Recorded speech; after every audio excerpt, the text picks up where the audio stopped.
IAS में आपका स्वागत है। आज हमारा जो सेमिनार है क्रैक यूपीएससी सीएसई 2023। हम लोग आज जानेंगे कि यूपीएससी ही क्यों करना है और जो स्टूडेंट्स के दिमाग में डाउट्स होता है कि आखिर कब से तैयारी करनी चाहिए और कैसे तैयारी करनी चाहिए, क्या मेथड होना चाहिए, क्या क्या सिलेबस कंप्लीट करना चाहिए और कौन सा सही समय है इसकी तैयारी करने का। तो आज हम ये वर्कशॉप लेकर आए हैं जिसमें हम लोग जानेंगे 2023 और 24 में आप सफलता किस तरीके से पाएं, कौन सी स्ट्रेटजी फॉलो करें। हाय, मैं हूं अनुराग दुबे और आज का जो ये वेबिनार है जिसमें हम लोग ये जानने की कोशिश कर रहे हैं कि आखिर यूपीएससी जो सिविल सर्विसेज एग्जामिनेशन है ये आखिर इसकी तैयारी क्यों ही करनी है। और जो स्टूडेंट्स के दिमाग में जो डाउट होता है कि आखिर सर बहुत सारा इंडिया में बेसिकली हम देखेंगे कि जो दो तरीके के स्टूडेंट है, एक स्टूडेंट प्रॉपर गाइडेड स्टूडेंट्स हैं तो वो बेसिकली किसी भी सेंट्रल यूनिवर्सिटीज वगैरह में या फिर अच्छे प्लेटफॉर्म पर अच्छी गाइड की वजह से चले जाते हैं। एक होते हैं जिसके पास गाइडेंस नहीं होती और इकोनॉमिकल वीकर भी होते हैं। ऐसे स्टूडेंट हमारी मुख्य धारा से नहीं जुड़ पाते हैं जिसकी वजह से उनको अपने कैरियर के दौरान बहुत सारी समस्याएं फेस करनी पड़ती हैं। बोस आईएएस का ये दायित्व बनता है कि ऐसे स्टूडेंट्स को हम टैकल करें और उनको एक सही प्लेटफॉर्म प्रोवाइड कराएं। आज 15 मई शाम 4 बज चुके हैं और हम अपना ये वीडियो लेकर आ चुके हैं और जिसमें कि हम लोग आखिर ये ऑनलाइन और ऑफलाइन दोनों हम लोगों ने रखा हुआ है और आज हम ये जानने की कोशिश करेंगे कि आखिर स्टूडेंट्स के दिमाग का डाउट्स क्या है और हम उसको रेस्पॉन्ड सीरीज वाइज हम इसको करते रहेंगे। सबसे पहले हमारी ये प्रिपरेशन स्ट्रेटजी है कि आखिर सिविल सेवा परीक्षा है क्या, व्हाट इज सिविल सर्विसेज। दूसरा, सिविल सर्विसेज क्यों। तीसरा, सिविल सर्विसेज की तैयारी कब करनी चाहिए। चौथा, इसकी तैयारी कैसे करें। इन चारों पॉइंट्स पर हम लोग बात करने वाले हैं। आखिर सिविल सेवा है क्या। देखिएगा, किसी भी देश को गवर्न करने के लिए बेसिकली 3 बॉडी होती हैं, कार्यपालिका, विधायिका, न्यायपालिका। Executive, legislation, judiciary. एग्जीक्यूशन का जो काम होता है वो काम होता है आपका लॉ को या लॉ प्लस पॉलिसीज को एग्जीक्यूट करना, राइट। पॉलिसीज को एग्जीक्यूट करना, ये एग्जीक्यूशन का काम है, राइट, जिसको हम बोलते हैं एग्जीक्यूटिव, कार्यपालिका, राइट। दूसरा हमारा होता है विधायिका, इसको बोलते हैं लेजिस्लेशन। लेजिस्लेशन का काम होता है टू फॉर्म द लॉ, कानून बनाना, राइट। तीसरा हमारा होता है जुडिशियरी। जुडिशियरी का कार्य होता है किसी भी तरीके के इम्बैलेंस को मैनेज करना, यानी कि विधायिका के द्वारा बनाए गए लॉ को फॉलो करवाना, प्लस जो एग्जीक्यूटिव है वो दादागिरी ना करने पाए, इस तरीके का काम होता है। तो बेसिकली जो सिविल सर्विसेज परीक्षा है ये बेसिकली एग्जीक्यूशन का ही काम है और एग्जीक्यूटिव बॉडी का हिस्सा है और ये लोकतंत्र का चौथा पिलर भी कहा जा सकता है, because this is the dividing line between public and government. इनके बीच की डिवाइडिंग लाइन है, इसीलिए इंपोर्टेंट होता है। और ये जो आज का जो समय चल रहा है, इंडिया एट द रेट 75, यानी कि भारत अपनी आजादी के 75वां वर्ष मना रहा है, आजादी का अमृत महोत्सव मना रहा है और इन्होंने कहा है कि हमारे पास केवल 25 साल का समय है, यानी कि इंडिया एट द रेट 100 तक का ही टाइम है। और ये जो इंडिया की यूथ जो जनरेशन है ये अपने आप में बहुत कुछ कर सकती है अगर हमारी जो सिविल सेवा, जो सिविल सर्वेंट है, अगर पॉलिसीज को एग्जैक्ट रूप में और जो प्रोग्रेसिव जो पॉलिसीज हैं उनको अगर हमारे यहां पर इंप्लीमेंट कराया जाए, ऐसा हमारे यहां पर जो प्रधानमंत्री हमारे हैं उन्होंने कहा है, राइट। तो आखिर आप जानने की कोशिश, सिविल सेवा है क्या, what is the civil services board. Civil services it is an executive arm, right, किसका, गवर्नमेंट का।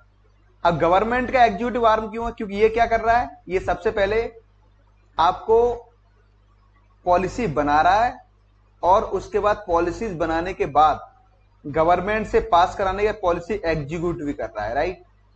अब जो सिविल सेवा के लोग एग्जीक्यूशन में बैठे हुए हैं वो एग्जीक्यूट करेंगे, जो पॉलिसी मेकिंग में बैठे हुए पॉलिसी में बनाएंगे, राइट। इसकी जो शुरुआत की अगर बात करते हैं सिविल सेवा की, तो ये लॉर्ड कार्नवालिस का आपने नाम सुना होगा। लॉर्ड कार्नवालिस हमारे यहां पर गवर्नर थे और इन्होंने बेसिकली जो ब्रिटिश इंडिया था, British India, right, basically India में दो तरीके से ब्रिटिश रूल करते थे, एक डायरेक्ट रूल, एक indirect rule. Indirect rule basically princely states के हाथ में था, जिसमें कि आप देखेंगे बीकानेर, जैसलमेर, हैदराबाद, भोपाल, ग्वालियर, ये प्रिंसली स्टेट्स हैं। एक होता है डायरेक्ट रूल, जहां पर ब्रिटिशर्स डायरेक्ट रूल कर रहे थे। यहां पर बेसिकली आईसीएस की आवश्यकता थी, इंडियन सिविल सर्विसेज के लोगों को लगाया जाता था, जो कि एक प्रतिष्ठित और अच्छा पद हुआ करता था। कालांतर में यही आईसीएस आईएएस बना और इसका नाम चेंज हो गया, इंडियन सिविल सर्विसेज जगह पर हो गया इंडियन एडमिनिस्ट्रेटिव सर्विस। ये जो परीक्षा शुरुआत में इंग्लैंड में होती थी, कालांतर में यह परीक्षा इंडिया में होने लगी, और जब ये परीक्षा इंडिया में होने लगी तो इसी के लिए 1919 गवर्नमेंट ऑफ इंडिया एक्ट के द्वारा हमने 1926 के अंदर यूपीएससी बनाया, जिसका काम था भारत में सिविल सेवा की परीक्षा को कंडक्ट कराना। इसके बाद इसका नाम चेंज करके 1947 के बाद इसका नाम चेंज किया गया और सरदार वल्लभ भाई पटेल को इसका क्रेडिट जाता है। इन्होंने इसका नाम दिया भारतीय प्रशासनिक सेवा यानी इंडियन एडमिनिस्ट्रेटिव सर्विस। प्रेजेंट में इंडिया की जो है ना तीन सेवाएं, तीन सर्विसेज जो है ना वो ऑल इंडिया सर्विसेज हैं, जिसमें कि आप देखेंगे कि जो यूपीएससी एग्जाम कंडक्ट करा रहा है उसमें से लगभग 20 जो डिफरेंट पोस्ट हैं जो कि इसमें होती हैं, और कभी कभार ये पोस्ट 28 के आसपास पहुंच जाती हैं या इससे भी ज्यादा हो सकती हैं। वो एग्जाम के या फिर कार्मिक मंत्रालय के द्वारा दिए गए यूपीएससी को नोटिस पर डिपेंड करता है। तो लगभग हम कह सकते हैं कि लगभग 20 टाइप की पोस्ट हो, जिसमें से 3 पोस्ट जो है ना करंट में वो है ऑल इंडिया सर्विसेज, जिसमें से एक आईएएस, एक आईपीएस, एक Indian forest services IFOS, right. जिसमें कि आईएएस और आईपीएस पहले से ऑल इंडिया सर्विसेज थी। 1956 में हमने आईएफओएस को ऑल इंडिया सर्विसेज की श्रेणी में डाल दिया। अब बेसिकली इंडिया क्या है? इंडिया इज द, भारत देखेंगे हम, इंडिया क्या है? इंडिया बेसिकली फेडरल स्टेट है, राइट, अगर देखा जाए तो, प्लस यूनियन ऑफ स्टेट्स, यानी आर्टिकल 1 कह रहा है कि India is the union of state and it's territory. Bharat राज्यों एवं केंद्र शासित प्रदेश संघ होगा। अब इसमें यह नहीं कह रहा है कि फेडरल की कहीं बात नहीं हो रही, बट वो नेचर में कहीं ना कहीं फेडरल है, क्योंकि यहां पर सेंट्रल के पास तो ज्यादा पावर है ही, साथ में स्टेट के पास पावर है, but central is more powerful than states, इसीलिए यूनियन ऑफ स्टेट बोला जाता है। अब अगर सेंट्रल को सारे राज्यों पर कंट्रोल करके रखना है, यानी कि अगर यूनियन ऑफ स्टेट्स बनाए रखना है, सेंट्रल को ज्यादा पावरफुल रखना है, तो कहीं ना कहीं सेंट्रल के कर्मचारी को स्टेट्स के अधीन भेजना होगा। और अगर आर्टिकल 355 के थ्रू 356 का यूज होता है तो वो कर्मचारी डायरेक्टली सेंट्रल के लिए रेस्पॉन्सिबल होंगे। इस तरीके की व्यवस्था बनानी होगी जो कि सिविल सर्विस सेवा इंपोर्टेंट रोल प्ले कर रही है। तो यूनियन ऑफ स्टेट को बनाए रखने के लिए हमारे यहां पर 3 ऑल इंडिया सर्विसेज इंपोर्टेंट है, क्योंकि एक देखती है गवर्नेंस, दूसरी देखती है लॉ यानी लॉ एंड ऑर्डर को मेंटेन रखना है, तीसरा देखता है फॉरेस्ट एरिया। तो सारा का सारा तो हमने यहां से कवर कर ही लिया, तो यानी कि यूनियन ऑफ स्टेट्स को बनाए रखने में किसी तरह की कोई समस्या नहीं होगी। अब बेसिकली जो सिविल सर्विसेज जो एग्जामिनेशन है, ये बेसिक यूपीएससी कंडक्ट कराता है, जिसमें यूपीएससी ने इसको नाम दिया है सिविल सेवा परीक्षा, सिविल सर्विसेज एग्जामिनेशन, जिसमें कि इसमें बेसिकली 2 तरीके, ग्रुप ए और ग्रुप बी, ये 2 तरीके की पोस्ट होती हैं, जिसमें कि अभी हम ये देख रहे हैं। इसके बाद पोस्ट, नंबर ऑफ पोस्ट बढ़ती भी जाती है। कभी कभी कार्मिक मंत्रालय क्या करता है, सेंट्रल्स को और बॉडी जो होती है सेंट्रल्स को जिसमें नीड होती है वो भी इसी में डाल देते हैं अपनी पोस्ट को। तो इसमें सबसे पहले हम देखेंगे कि जो आईएएस, आईपीएस, आईएफएस, ये बेसिकली हमारी 3 परीक्षाएं हो गई। चौथी हम देखेंगे इंडियन रेवेन्यू सर्विसेज, आईआरएस हो गया, इंडियन ट्रेड सर्विसेज, आईआरटीएस हो गया, इंडियन रेलवे ट्रैफिक सर्विसेज हो गया, Indian railway protection force services हो गया, इंडियन रेवेन्यू सर्विसेज हो गया, आपका Indian PNT accounts and financial services हो गया, इंडियन पोस्टल इंफॉर्मेशन। ये इस तरीके की सारी जो पोस्ट होती हैं, जिसको रैंक वाइज हम उनको क्या कहते हैं, रैंक वाइज हमको ये पोस्ट मिलती हैं। अगर इसमें रिजर्वेशन लागू होता है रैंक वाइज, अगर आपकी रैंक के अनुसार आपको ये पोस्ट दे दी जाती है। अगर आपकी रैंक अच्छी है तो आप आईएएस ले सकते हैं, उससे कम है तो आप आईपीएस में कंसीडर करेंगे, कम है उससे आईएफएस और आईआरएस, जिसमें आईएफओएस का बेसिकली मेंस एग्जामिनेशन डिफरेंट होता है, क्योंकि इसमें बेसिकली साइंटिफिक या फिर साइंस का जो सब्जेक्ट्स होते हैं, जो कि चाहे एनवायरमेंट हो गया, केमिस्ट्री हो गया, फिजिक्स हो गया या मैथमेटिक्स हो गया, तो उनमें से 2 ऑप्शनल के साथ आपको देना पड़ता है, तब आपको इंडियन फॉरेस्ट सर्विसेज मिलता है, राइट। और इसमें ग्रुप डी की जो बी की सर्विसेज होती है, जिसमें हम देखते हैं आर्म फोर्स जो हेडक्वार्टर है, जिसमें जैसे कि आर्म फोर्स में मैंने कहा कि आर्म फोर्स कोई भी हो सकता है, मिलिट्री भी हो सकता है, पैरामिलिट्री भी हो सकता है, राइट। अब पैरामिलिट्री में ज्यादातर सर्विसेज इसमें जाती है, क्योंकि मिलिट्री के अंदर बेसिकली वो लोग खुद अपना प्रमोशन के आधार पर रखते हैं, कर्नल वगैरह या आईएमए से आईयू ऑफिसर्स को लेते हैं, लेकिन पैरामिलिट्री के अंदर बेसिकली ये लोग चले जाते हैं, चाहे आईपीएस हो। Most of IPS paramilitary services के अंदर हमने आप देखते होंगे कि उनमें पोस्ट उनको दिया गया है, राइट। चलिए अब आगे चलते हैं कि वाई सिविल सेवा परीक्षा ही क्यों, ये सबसे इंपॉर्टेंट टॉपिक है। Why the civil services only. देखिएगा, आप हर एक स्टूडेंट्स का एक टारगेट होता है जिंदगी में, उसको कुछ ना कुछ करना है, या फिर जो वो प्रेजेंट में है और वो कुछ बनना चाहता है फ्यूचर में, उसके बीच में कुछ ना कुछ गैप होता है, क्योंकि आइडियल कुछ ऐसा होगा जो वो बनना चाहता है, उसमें कुछ ना कुछ गैप होता है। और इसके लिए प्रत्येक स्टूडेंट क्या करता है, मेहनत करता है कि भाई हमको ये अचीव करना है। और जो वो आइडियल सोच के बैठा हुआ है और जो प्रेजेंट में है, उन दोनों के बीच की मेहनत जो गैप है वो मेहनत से फुलफिल करता है। अब चाहे आपको चपरासी बनना हो, चाहे आपको कॉलेज में प्रिंसिपल बनना हो, टीचर बनना हो, कांस्टेबल बनना हो, या फिर आपको किसी भी तरीके का कोई भी छोटे से छोटा पोस्ट आपको अचीव करना हो, मेहनत लगभग आप सबके लिए उतनी ही करेंगे जितनी आपके अंदर क्षमता है। तो कहीं ना कहीं हमें अपना माइंडसेट जो क्लियर करना है कि भाई हम अगर हमें तैयारी मेहनत सब में बराबर करनी है, तो why to prepare for the constable only on. क्योंकि अगर हमने माइंडसेट बना लिया हमें कांस्टेबल तैयारी करनी है, तो आप कांस्टेबल ही रह जाएंगे। जैसा हम माइंडसेट बना लेते हैं हम वैसा ही बन जाते हैं। कहते हैं ना कि हम लोग जिस तरीके के लोगों के बीच में बैठते हैं वैसे ही हम बन जाते हैं। आप एक चाय वाले के साथ बैठिएगा तो ये संभावना बहुत कम है कि आप मोदी बन पाए, लेकिन ये जरूर बन जाएंगे, बगल में आप चाय की दुकान जरूर खोल लेंगे। लेकिन अगर आप अंबानी के साथ आपका उठना बैठना होगा तो आपको ये अंबानी जरूर बता देगा 1 मिनट के अंदर how to earn 1 crore rupees within a day, ये जरूर वो बता देगा, राइट। तो हमें अपने माइंडसेट को ही प्रिपेयर करना है। अगर हमें करना है तो why are you thinking for the constable only, why we don't need to think for the civil services. हम लोग सिविल सर्विसेज क्यों नहीं कर सकते? आखिर सिविल सर्विसेज में ऐसा क्या है जो कांस्टेबल के लिए आप मेहनत कर रहे हो वो सिविल सर्विसेज के लिए आप मेहनत नहीं कर सकते? तो ये सब और सब हमारी संगति और सोच का ही नजरिया है। हमने छोटी सोच बना ली, हम छोटे बन जाएंगे, बड़ी सोच बना ली, बड़े बन जाएंगे। दूसरा इसका कारण इंपॉर्टेंट ये है कि महात्मा गांधी ने कहा था the best way to find yourself in is to lose yourself in the services to of other. अगर हमें खुद को पाना है तो हमें अपने आप को दूसरों की सेवा में रमा देना होगा, दूसरों की सेवा में खपा देना होगा, ऐसा महात्मा गांधी ने कहा था। अब अगर हम देखेंगे कि महात्मा गांधी ऐसा क्यों कह रहे हैं, तो सबसे पहले हम देखेंगे प्रत्येक व्यक्ति जब कोई काम करता है कंटिन्यू तो वो एक बोर हो जाता है। भाई ठीक है, आज वो कांस्टेबल है, डेली डेली जो है चौराहे पे खड़ा हुआ है यहाँ पर, और यहाँ पर उसकी ड्यूटी है ट्रैफिक निकलवा रहा है और यहाँ से दुनिया धूल उड़ रही है, मुंह पे जा रही है, राइट। तो एक दिन ऐसा होगा वो कहेगा यार क्या ही जीवन बचा हुआ है, साला यहाँ पे यही रोज का करना है और यहीं पर डेली कुछ ना कुछ हमको वो बनाना है। तो कहीं ना कहीं वो बोर हो रहा है। अब सिविल सेवा परीक्षा की तैयारी क्यों करें, सिविल सेवा परीक्षा में जाके क्या फायदा होता है? यहां पर इंसान अपने काम से बोर नहीं होता है, क्योंकि अगर वो रेवेन्यू को देख रहा है तो कल वो डिफेंस को भी देखेगा, परसों वो एडमिनिस्ट्रेशन को भी देखेगा, उसके अगले दिन वो सेक्रेटरी भी होगा, उसके बाद वो किसी अदर ट्रांसपोर्ट डिपार्टमेंट को भी देखा।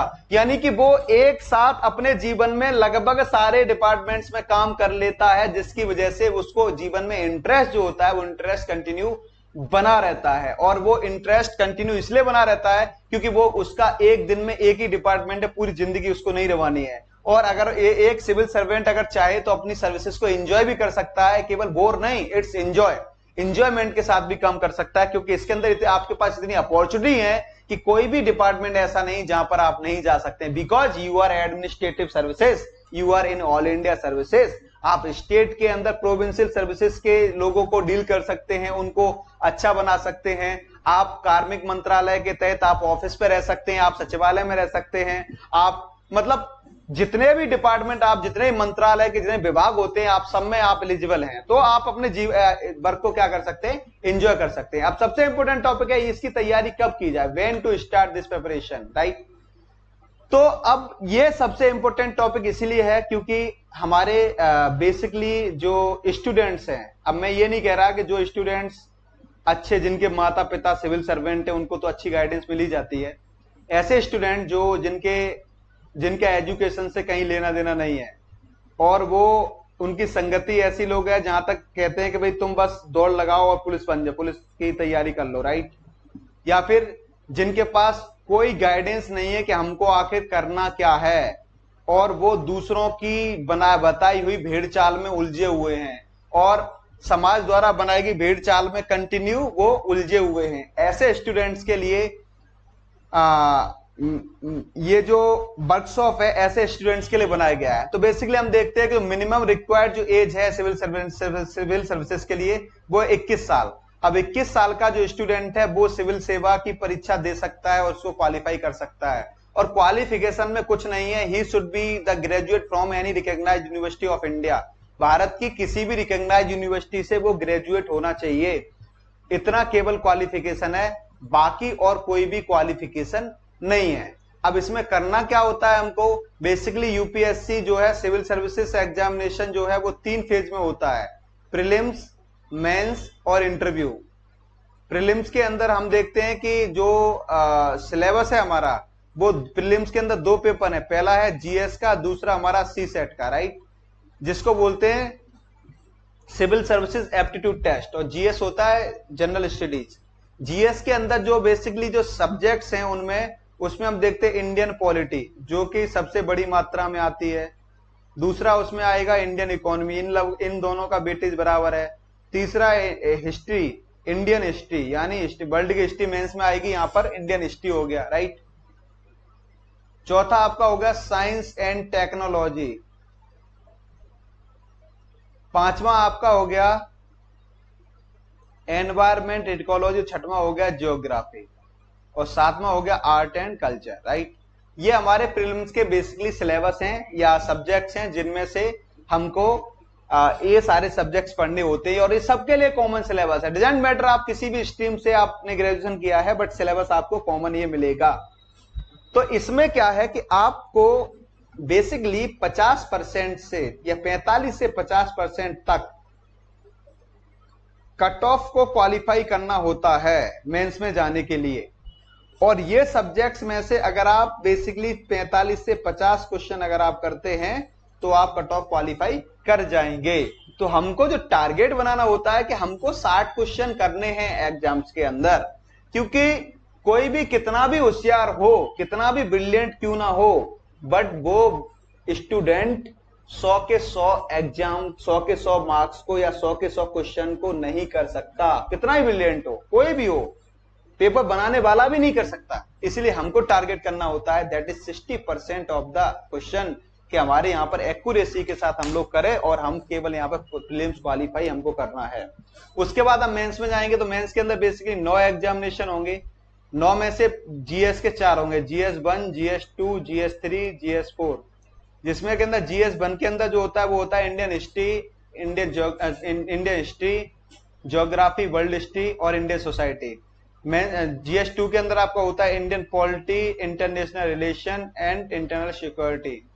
आपका GS3 के अंदर होता है Indian economy, science and tech, disaster management, environment ecology.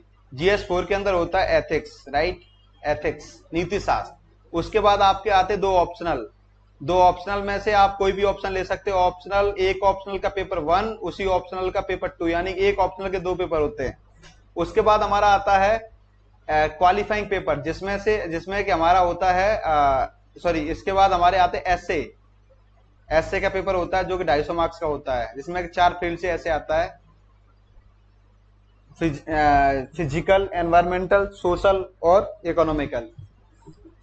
उसके बाद हमारा क्वालिफाइंग पेपर है इंग्लिश, ये कंपलसरी है। और उसके बाद हिंदी या फिर जो भारत की 8वें संविधान के 8 शेड्यूल में जो 22 भाषाएं हैं, वो 22 की 22 जो भाषाएं हमारी, उन भाषाओं में से कोई एक भाषा के ऊपर हम एग्जाम देते हैं। ये बेसिकली दोनों क्वालिफाइंग होते हैं और ये 7 नंबर जो होते हैं वो 250 इंटू 7 बराबर 1750। 1750 में अगर आप 750 से 800 नंबर लेकर आ रहे हैं तो आप एग्जाम मेंस में क्वालिफाई कर चुके हैं, राइट। और उसके बाद 275 नंबर का हमारा इंटरव्यू होता है और टोटल मिला के होता है 2025 में से अगर आप 900 से 1000 के बीच में मार्क्स अगर आप लेके आ रहे हैं तो आप सिविल सर्विसेज के अंदर क्या कर लेंगे, आप एग्जाम क्वालिफाई इजीली कर सकते हैं, राइट। तो ये थी हमारी सिलेबस और मेन पॉइंट जिसको हमने देखा। अब हम देखेंगे कि आखिर हमें तैयारी कब करनी चाहिए। लोगों के दिमाग में बेसिकली होता है कि हम अब पहले ग्रेजुएशन करेंगे, उसके बाद मास्टर्स करेंगे, उसके बाद फिर हम सिविल सर्विसेज की परीक्षा के लिए जाएंगे। तो ऐसे स्टूडेंट को मैं बताना चाहूंगा कि सिविल सर्विसेज की तैयारी करने के लिए कोई स्पेसिफिक समय नहीं होता है और ये कंपटीशन ऑल इंडिया लेवल पर है। अगर ऑल इंडिया लेवल पर हम लोग जब उनको मार्क्स देंगे तभी हम जाके क्या बन पाएंगे, सेलेक्ट हो पाएंगे।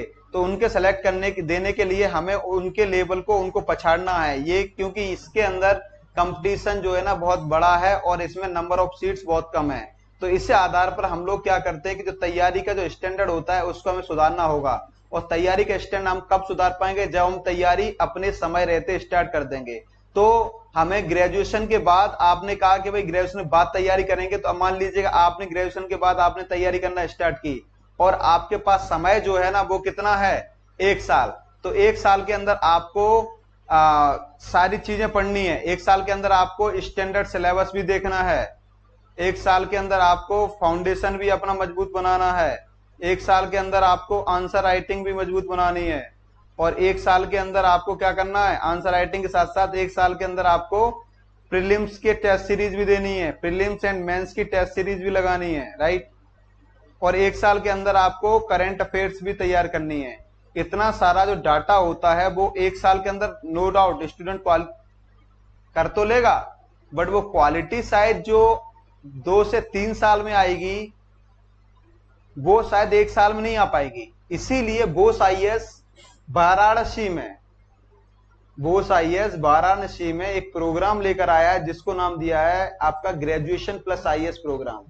इस प्रोग्राम का उद्देश्य स्टूडेंट्स को 1 ईयर, 2 ईयर और 3 ईयर प्रोग्राम तैयार कराना है, राइट। और जिसमें हम लोग क्या कर रहे हैं कि आपको फर्स्ट ईयर हमारा होता है जिसमें हम आपको फाउंडेशन प्लस स्टैंडर्ड सिलेबस को कंप्लीट कराते हैं, प्लस आंसर राइटिंग सेशन भी इसी में स्टार्ट कर देते हैं। आता है सेकंड ईयर में हम स्टैंडर्ड सिलेबस करते हैं, प्लस आंसर राइटिंग स्टैंडर्ड मजबूत करते हैं, प्लस टेस्ट सीरीज लगाना मेंस की स्टार्ट कर देते हैं।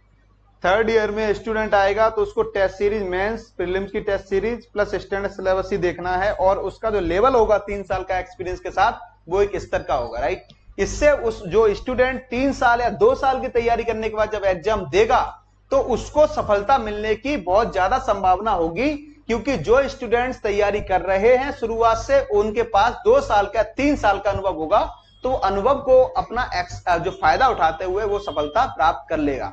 इसके लिए बोस आईएएस एक नेशनल स्कॉलरशिप एग्जामिनेशन लेकर आ रहा है जिसका नया सेशन हमारा लगभग 15 जून के बाद से स्टार्ट होगा और जिसमें कि नेशनल स्कॉलरशिप प्रोग्राम के बेसिस पर हम लोग क्या करेंगे, स्टूडेंट्स को हायर करेंगे और 2 ईयर के लिए प्रोग्राम है जिसमें कि हम लोग ग्रेजुएशन प्लस आईएएस उसकी तैयारी कराएंगे। ऐसे स्टूडेंट जिन्होंने 12th पास आउट किया है वो लोग इस एग्जाम को दे सकते हैं और सिविल सर्विसेज की तैयारी कर सकते हैं। कभी भी अपने आप को कमजोर मत समझिएगा, क्योंकि सिविल सर्विसेज एग्जामिनेशन कमजोर स्टूडेंट्स को ही देखता है। एक एवरेज स्टूडेंट्स अगर है और लेकिन उसने कछुए की चाल से भी अगर डेली कंटिन्यूटी को रखा है तो उसका सिलेक्शन हो जाएगा। जो अपने आप को ज्यादा होशियार समझते हैं ऐसे स्टूडेंट्स ओवर कॉन्फिडेंस में हो सकता है धोखा खा जाएं, बट कमजोर स्टूडेंट्स जो कि कंटिन्यू है वो स्टूडेंट्स इसको क्वालिफाई कर सकता है। तो अपने आप को हमेशा कभी भी कमजोर मत लीजिएगा। ये मत सोचिएगा कि भाई हम आज वीक हैं, हम उसमें हमारा स्टैंडर्ड है ही नहीं, हम जो है ना बहुत ज्यादा कमजोर हैं इसीलिए हम आईएएस की तैयारी बने ही नहीं है। ये सोचना शायद आप अपने जीवन में कंप्रोमाइज करने के बराबर होगा, क्योंकि आपने शुरुआत में जब कंप्रोमाइज कर लिया अपनी लाइफ के साथ तो जीवन में आपको कितने कंप्रोमाइज करने पड़ेंगे फ्यूचर में कि शायद है कि आपके जीवन सिर्फ और सिर्फ पैदा हुए और चले गए, राइट, उसके बराबर हो जाएगा। हमें अगर कुछ बड़ा करना है तो सबसे पहले बड़ा सोचना स्टार्ट करना होगा, क्योंकि जब तक बड़ा सोचेंगे नहीं तब तक बड़ा करेंगे नहीं। और बड़ा कब सोचेंगे, जब आप कुछ ऐसा करने की सोचेंगे अपने जीवन में जो कि संभावनाओं से परे है आपकी, लोगों को नहीं लग रहा है कि आपसे हो पाएगा, वो काम करने में कुछ अलग ही मजा आता है। तो जीवन में अपना गोल बदलिएगा। Don't think cheap, don't think small, think big. क्योंकि सोचने में कोई पैसा तो लगता नहीं है, बड़ा सोचिएगा जब सोचना ही तो, क्योंकि जैसा हम सोचते हैं उसी हिसाब से हमारा माइंड काम करता है। और सबसे बड़ा यहां पर कि किस तरीके से तैयारी करें, सबसे पहले तो हमें अपना माइंडसेट बेस्ट करना होगा। दूसरा, सिलेबस के साथ साथ जो न्यूज़पेपर हमको पढ़ने होंगे, डेली पढ़ने होंगे ये, क्योंकि मैंने अभी आपको बताया if you are average student then if you can read the newspaper daily along with the magazine and you are covering the current affairs along with the syllabus, then your preparation is going to be on high level because you have 2 years. This is 2-year program, and in the 2-year program you need to understand that how to read the exam, how to read the newspaper, how to read the magazine, which part of the newspaper is important for the UPSC, which will be help into the mains answer writing. That type of all the question you can solve within 2-year program, because first year के अंदर जो student आया कि भाई 1 साल में तैयारी भी करनी है, तो वो 3 महीने तो पहले कंफ्यूज रहता है कि भाई हमको करना क्या है। तो ये समस्या अपने आपके साथ मत आने दीजिएगा, और स्टूडेंट्स को प्रीवियस ईयर के क्वेश्चन को सॉल्व करना जरूरी है कि आखिर किस तरीके के एग्जाम में पूछा गया है, और जो ट्रेंड्स चल रहा है वो ट्रेंड्स नेक्स्ट ईयर में क्या बनने वाला है, इसके ऊपर हर कोई निगाह रखता है। बेसिकली हम देखते हैं कि जो कंपटीशन है, लोगों के दिमाग में होता है कंपटीशन, वो कंपटीशन कहीं ना कहीं वहीं पर विद्यमान है जहां पर ये ट्रेंड्स को फॉलो किया जाता है। अदरवाइज तो तैयारी तो सभी कर रहे हैं भाई, युद्ध की तैयारी आप कर रहे हैं, राइट, लेकिन आपने पसीना नहीं बहाया पहले युद्ध प्रैक्टिस मैदान में, तो आप युद्ध नहीं लड़ने जा रहे हैं, आप अपने आप को वहां पर खत्म करने जा रहे हैं। तो दैट्स द पॉइंट, हमें सबसे पहले अपने आप को पूर्ण रूप से एनालिसिस करना होगा, ट्रेंड्स फॉलो करना होगा, तभी हम प्रीलिम्स के अंदर और मेंस के अंदर सफलता प्राप्त कर सकते हैं। जिसमें कि ये 2 newspaper, the Indian express and the Hindu, is very important for your short selection. अब देखिएगा, सबसे बड़ी चीज है कि आखिर कहां से स्टार्ट करें, how to start, let's begin. तो सबसे पहले हम लोग क्या दे रहे हैं इसमें, जो कि मैप वर्ग हो गया आपका। आप लोगों के अंदर बेसिकली जो आपने देखा होगा, जो आप यूपीएससी दे रहे हैं, तो उसमें 1 या 2 क्वेश्चन ऐसा होता है डायरेक्टली मैप से पूछ लेता है कि ये कंट्री के आसपास कौन से सागर के आसपास है। तो मैंने बोला कि हमको तैयारी तो केवल 50 क्वेश्चन की करनी है प्रीलिम्स के अंदर, तो अगर हमने मैप को अगर अच्छे कर लिया तो हमारे 2 क्वेश्चन तो कवर हो ही गए ना। अब हमको 48 पढ़ना है। इसी तरीके से हमको अपनी तैयारी के अंदर श्योरिटी के साथ साथ क्वेश्चनों को पकड़ते हुए आगे बढ़ना है, ताकि हम लोग बहुत जल्द से जल्द 50 क्वेश्चनों का जो टारगेट है वो हम अपने जो टेस्ट सीरीज है उसके अंदर अचीव करते रहे, राइट। दूसरा, सस्टेनेबल डेवलपमेंट गोल्स, क्योंकि इंडिया बेसिकली जो है ना यूएनडीपी का मेंबर है, राइट, जिसमें कि यूएनडीपी ने वर्ष 2017 में बेसिकली 17 गोल्स दिए, और ये 17 जो गोल्स हैं इनका टारगेट ये है कि इनको 2030 तक हमको अचीव करना है। और ये 17 गोल्स का जो 17 गोल्स हैं, जिसमें कि सैनिटेशन और आपका एजुकेशन और मैटरनिटी, बेसिकली इन्हीं चीजों से संबंधित कि भाई एक सोसाइटी में क्या बेहतर होना चाहिए, प्रत्येक व्यक्ति तक जो पानी पहुंचाना, राइट, जिसमें कि इंडिया ने अभी जल जीवन मिशन स्टार्ट किया हुआ है, राइट। तो इस तरीके से 17 गोल्स हैं, ये 2030 तक हमें अचीव करने हैं। तो हमारी जो पॉलिसी बनेगी वो पॉलिसी बेसिकली इन्हीं सस्टेनेबल डेवलपमेंट गोल्स को ध्यान में रखते हुए ही बनाई जाएगी। तो इसीलिए इनको हमें समझना बहुत जरूरी होता है, बिकॉज इंडिया को 2030 तक इनको अचीव करना है, उसको एज ए यूएनडीपी का मेंबर होने के नाते। और 2015 में यूएनडीपी ने जो मिलेनियम डेवलपमेंट गोल्स दिए थे, एमडीजी, उनको सरकार ने 2015 में अचीव कर चुका है। अब इनका टारगेट 2030 तक 17 गोल्स को अचीव करना है। बेसिकली इंडिया जो ये पॉलिसी हम बना रहे हैं, अभी हमारे यहां पर आया जल जीवन मिशन, जल जीवन जो मिशन आया, जिसमें सरकार ने बड़े पैमाने पर फंड खर्च किया है, और इसका काम यह है कि सभी को स्वच्छ पेयजल यानी क्लीन ड्रिंकिंग वाटर पहुंचाना है प्रत्येक घर में। 2025 तक का टारगेट रखा हुआ है कि प्रत्येक घर के अंदर क्या क्लीन वाटर हमको पहुंचाना है, और इसके लिए सरकार ने बहुत मोटा पैसा खर्च किया। क्यों? क्योंकि ये भी एक हमारा जो सैनिटेशन का हिस्सा है। सरकार प्रत्येक घर में टॉयलेट्स दे रही है और यहाँ पर हमने 2.10 बिलियन डॉलर का लोन लिया था हमने वर्ल्ड बैंक से। किसके लिए? प्रत्येक घर के अंदर टॉयलेट्स या सैनिटेशन के लिए, टॉयलेट्स बनवाने के लिए सरकार। तो ये भी एक हमारा यूएनडीपी का गोल्स है, तो इसीलिए हमें इनके ऊपर निगाह रखनी होती है। तीसरा, India at the rate 75। Bharat अपनी आजादी का 75वां वर्ष मना रहा है। इसको उसने नाम दिया आजादी का अमृत महोत्सव। आजादी का अमृत महोत्सव का उद्देश्य होता है कि हम जो आज हैं, आज इंडिया 2020 में इंडिया दुनिया का सबसे यूथ कंट्री है और सबसे यूथ कंट्री होने के नाते इनकी रेस्पॉन्सिबिलिटी बनती है कि हम अपनी प्रोडक्टिविटी को बढ़ाएं। हमारी प्रोडक्टिविटी की अगर बात करते हो, एग्रीकल्चर सेक्टर की प्रोडक्टिविटी बहुत ज्यादा डाउन है, तो और जबकि सबसे ज्यादा जनसंख्या एग्रीकल्चर सेक्टर में लगी पड़ी है। तो इसमें जो इंडिया एट द रेट 75 जो दिया गया है, ये कहा गया 75वां वर्ष इंडिया मना रहा है। और इस बार बजट में भी कहा गया कि जब इंडिया अपनी आजादी का 100वां वर्ष मनाएगा तो उस समय पर इंडिया की जो एक कल्पना की है कि भारत दुनिया का जो डेवलप्ड सोसाइटीज में से आएगा, भारत दुनिया का विकसित देश बन जाएगा और भारत के अंदर जितना भी यूथ है वो यूथ कहीं ना कहीं रोजगार में लगा होगा। भारत के अंदर इनोवेशन बहुत आगे चला जाएगा और हमारा जो आत्मनिर्भरता जो हम लोग टारगेट किए हुए आत्मनिर्भर भारत, तो हम कहीं ना कहीं हर क्षेत्र में आत्मनिर्भर बन जाएंगे और हमें अपनी डिपेंडेंसी को कम करना होगा। तो इसीलिए इस काल को हमने नाम दिया है अमृत काल, यानी ये 25 साल का समय जो है 2045 तक का 2040 तक का लगभग ये है अमृत काल, राइट। इसीलिए हमने इसको अमृत काल नाम दिया है और इसीलिए हमको ये फॉलो करना नेसेसरी है। तीसरा हमारा जो है ना योजना एंड कुरुक्षेत्र, ये मैगजीन पढ़ना बहुत जरूरी है क्योंकि मेंस के अंदर आंसर राइटिंग के साथ साथ जो हमारी एनालिसिस होगी वो इसके अंदर बहुत मजबूत होती है।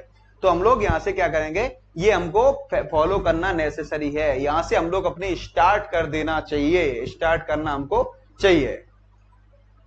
चलिए आगे, आप लोगों का कोई भी डाउट है, कुछ भी क्वेश्चन है, आप हमारे यहां पर कमेंट करिएगा, वीडियो को शेयर करिएगा, सब्सक्राइब करिएगा और वीडियो को लाइक करिएगा, ताकि जिन लोगों को और ज्यादा डाउट्स है प्रिपरेशन रिगार्डिंग, हमारा संस्थान घोष IAS संकट मोचन वाराणसी में स्थित है। आप लोग किसी भी समय यहां पर आ सकते हैं, विजिट कर सकते हैं और अपनी क्वेरीज को और नजदीकी से क्लियर आउट कर सकते हैं, राइट। हमारे एक्सपर्ट हमेशा अवेलेबल हैं, आप क्वेश्चन करिएगा, आंसर आपका ऑनलाइन दिया जाएगा। फेसबुक पर आप हमको लाइक कर सकते हैं, यूट्यूब पर हमको फॉलो कर सकते हैं और हमारी जो सीरीज है उनका आप फायदा उठा सकते हैं। चलिए बहुत बहुत धन्यवाद, थैंक यू सो मच।